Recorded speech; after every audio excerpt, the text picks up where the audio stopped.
আসলে রহস্য বলে দিব না। আজকে রাত্রে আমাদের একটা ইসলামিক হরর শর্ট ফিল্ম তৈরি করতে যাচ্ছি আমরা।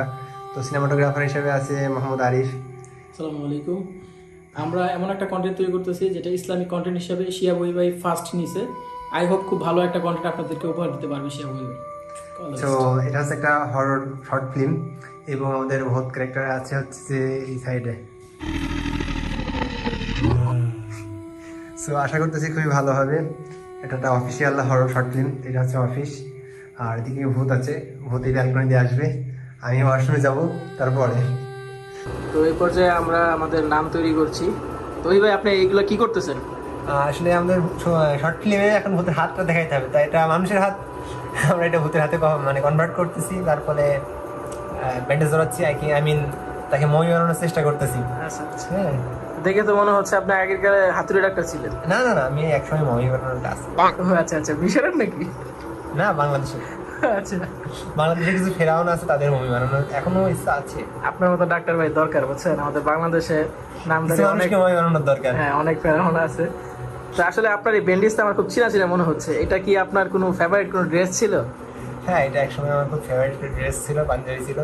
আচ্ছা, ওই ভাই এই যে পাঞ্জাবিটা, ওইটা আমি নিজে হাতে হস্তে কাটিয়া তাহার ব্যান্ডেজ করিতে আসি।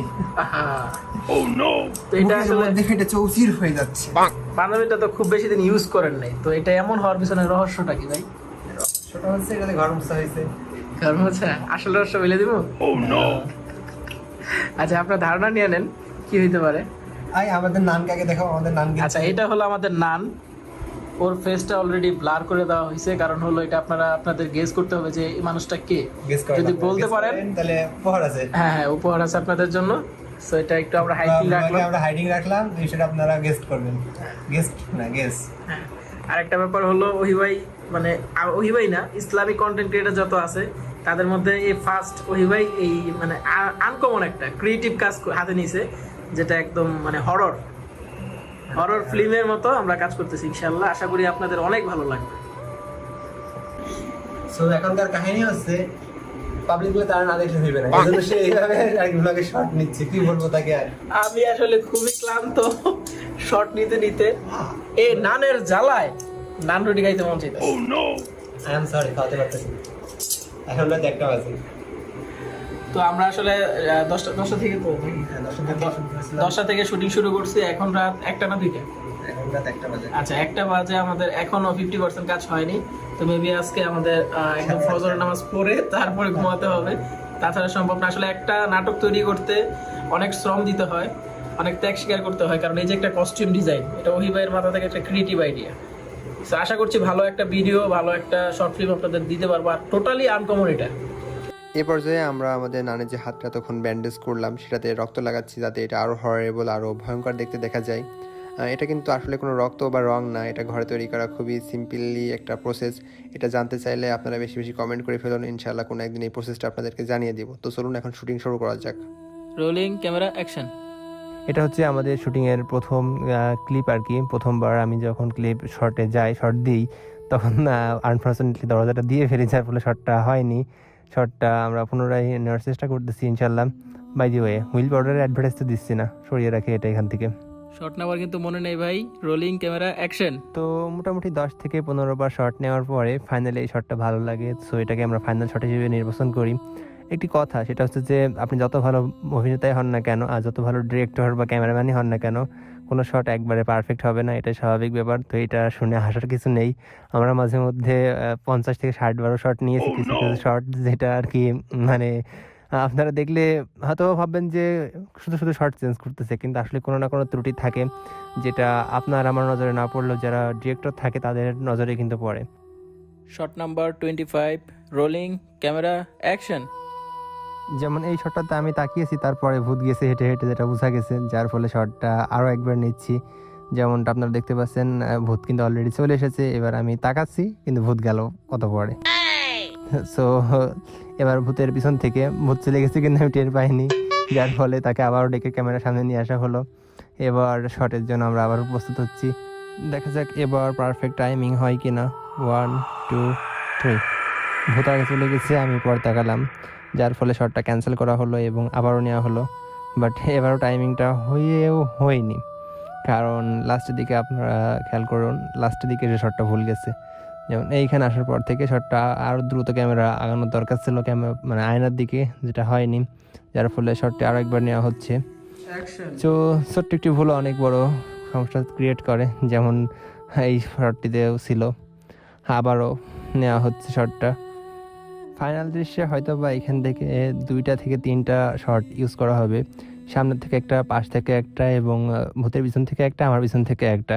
কিন্তু এই 3 থেকে 4টা শটের জন্য মোটামুটি আমাদের 300-400 শট নেওয়া হয়ে গেছে। একটু বেশি বলে ফেললাম বোধ হয়। 300-400 শট না নেওয়া হলেও 30 থেকে 40টি শট অবশ্যই নেওয়া হয়েছে এই 4টি শটের জন্য, 4টি পারফেক্ট শটের জন্য। তো এবার আমরা একটু ফাইনাল শটের দিকে যাব, দেখা যাক।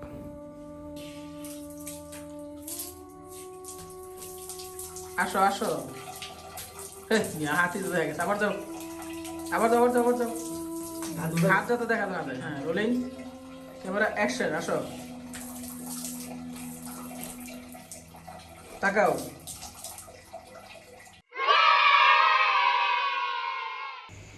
সারাদিন কাজ করাতে আমার বোধহয় মতিভ্রম হচ্ছে।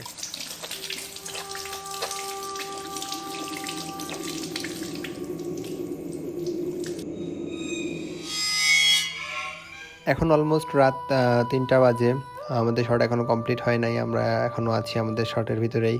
তো আমাদের জন্য বেশি বেশি দোয়া করবেন, আল্লাহ তাআলা যেন আমাদের এই কষ্টকে কবুল করে নেন।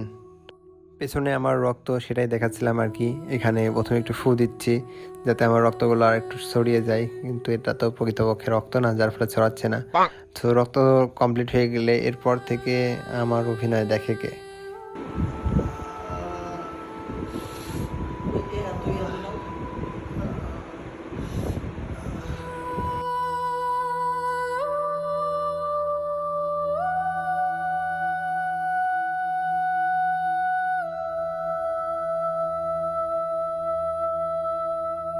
এ পর্যায়ে আমাদের যে ঘোস্ট, সে আর কি আমার পা ধরে টেনে নিয়ে যাবে, কিন্তু অত্যন্ত দুঃখের বিষয়, ঘোস্ট যে এত সুন্দর মানুষের মতো দরজা খুলে আসতে পারে এটা আর কি আমার জানা ছিল না।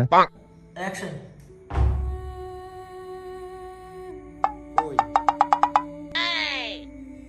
আগের শটটিতে আপনারা কতগুলো ভুল পেয়েছেন জানি না, তবে মেজর কিন্তু 4টি ভুল ছিল। ফার্স্ট অফ অল আমার পিঠে নিচে বস্তা দেওয়া ছিল, রক্তের থেকে আমি সরেছিলাম, এবং আমি কিন্তু ভূতের দিকে তাকিয়ে দেখছিলাম সে আসলো কিনা। সো ওটা ক্যান্সেল করা হয়, পরেরটাও ক্যান্সেল করা হয় সেম কারণে, এবং এটা ক্যান্সেল করা হয় লাইট যে ডিস্টার্ব করছে লাইটিংয়ের কারণে, যার ফলে ফাইনালি আবার একবার চেষ্টা করা হয়, এবং এটা মোটামুটি পারফেক্ট হবে বলে আশা করা হয়েছিল। কিন্তু অত্যন্ত দুঃখের বিষয়, এই শটটাতে আমি নিজে আর কি ফ্রেমের বাইরে চলে যাই, যার ফলে এই শটটি ক্যান্সেল করে দেওয়া হয়। এই শটটি ক্যান্সেল করার অন্যতম আরও একটি কারণ হলো যে ভূত অনেক সময় দাঁড়িয়েছিল, সে কিছুই করেনি। অনেকবার চেষ্টা করার পরও শটটি হচ্ছিল না, যার ফলে আমরা আমাদের সিদ্ধান্ত পরিবর্তন করি এবং ফাইনালি আমরা ডিসিশন নিই যে শটটি আমরা বিভিন্ন অ্যাঙ্গেল থেকে নেব।